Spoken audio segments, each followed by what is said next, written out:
My media பார்வையாளர்களுக்கு வணக்கம்.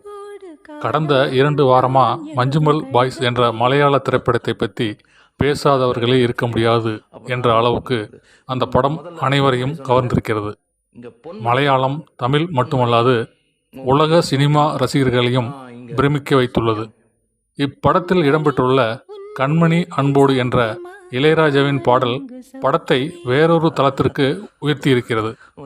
Manjummel boys வெற்றிக்கு இந்த பாடலும் முக்கிய காரணம் என்றே சொல்லலாம்.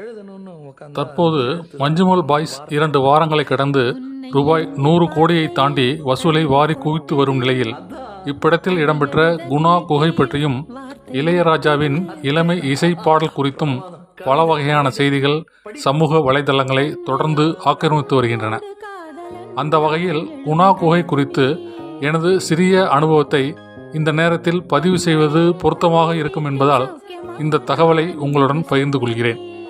எனது மனைவியின் தயாரிப்பு நிறுவனமான வி கிளப் மூலம் ஜெயா டிவியில் ஆவிகள் 1000 என்ற நிகழ்ச்சியை தயாரித்து ஒளிபரப்பாகி கொண்டிருந்தது.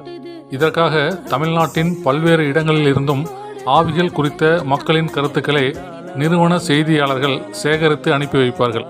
அப்பொழுது கொடைக்கானலில் உள்ள குணா குகையில் செவ்வாய் மற்றும் வெள்ளிக்கிழமை மதிய நேரங்களில் குகைக்குள் தவறி விழுந்து இறந்து போன வெளிநாட்டு பெண் ஆவியின் குரல் கேட்பதாக தகவல் கிடைத்தது.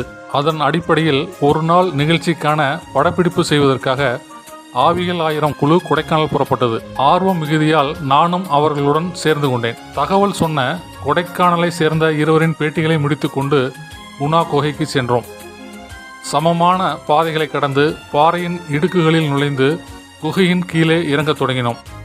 பனிமூட்டம் ஒருபுறம், பாறைகளில் படிந்திருக்கும் பாசான் ஒருபுறம் என கீழே இறங்குவது மிகவும் கடினமாக இருந்தது.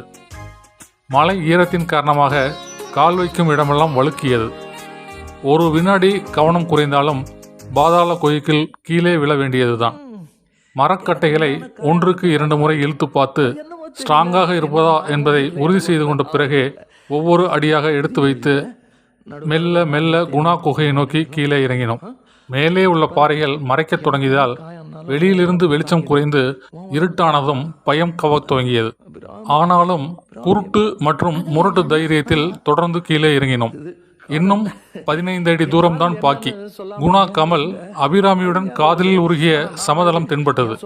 அதே சமயம் அந்த இடம் முக்கால்வாசி இருட்டாகவும் காணப்பட்டது.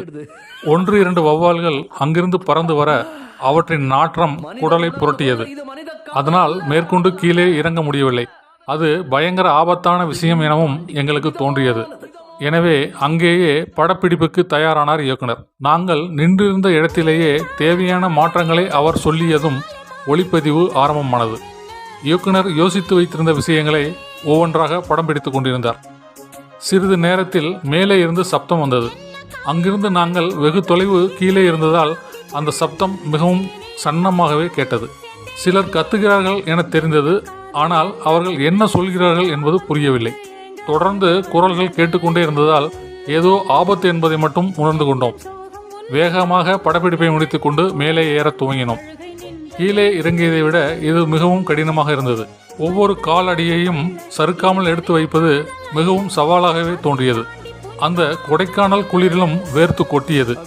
எந்த வினாடியும் தவறி விழுந்து விடலாம் என்ற அச்சம் கொலை நடுங்க செய்தாலும் உயிரை கையில் பிடித்து கொண்டு என்று சொல்வது போல் திக் திக் என நெஞ்சு அடித்துக்கொள்ள ஒரு வழியாக மேலே வந்து சேர்ந்தோம். எங்களை அழைத்தது அந்த பகுதியில் சுற்றுலா பயணிகளின் பாதுகாப்பிற்காக பணியில் இருந்த ஒப்பந்த தொழிலாளர் ஒருவர்தான் என்பதை மேலே வந்த பிறகு தெரிந்து கொண்டோம். எங்களைப் போலவே மேலும் சிலர் கீழே இறங்க முயற்சி செய்துள்ளனர். அவர்களை தடுத்த போதுதான் நாங்கள் கீழே சென்றுள்ள விஷயத்தை அவர்கள் சொல்லி இருக்கிறார்கள். அதன் பிறகு மற்ற சுற்றுலா பயணிகளுடன் சேர்ந்து மேலே வாருங்கள், ஆபத்து என சத்தமாக கத்தியுள்ளனர். எங்களுக்கு சப்தம் மட்டுமே லேசாக கேட்டதை தவிர குரலின் வார்த்தைகள் புரியவில்லை. நல்ல வேளையாக எதுவாக இருந்தாலும் பரவாயில்லை என நினைத்து மேலே வந்துவிட்டோம். 2012ஆம் ஆண்டு ஜூலை மாதம் இந்த படப்பிடிப்பை குணா குகையில் நடத்தினோம். இது நடந்து ஏறக்குறைய 12 ஆண்டுகளுக்கு மேல் ஆகிறது. ஆனால் அதை இப்பொழுது நினைத்தாலும் மரண பயம் வந்து மண்டையை 2ஆக பிளப்பது போல் இருக்கிறது. எப்பா, என்ன கொடுமையான அனுபவம்! இதைவிட 3 மடங்கு அதிகமான அனுபவம் மஞ்சுமல் பாய்ஸ் படத்தை பார்க்கும்போது ஏற்பட்டது.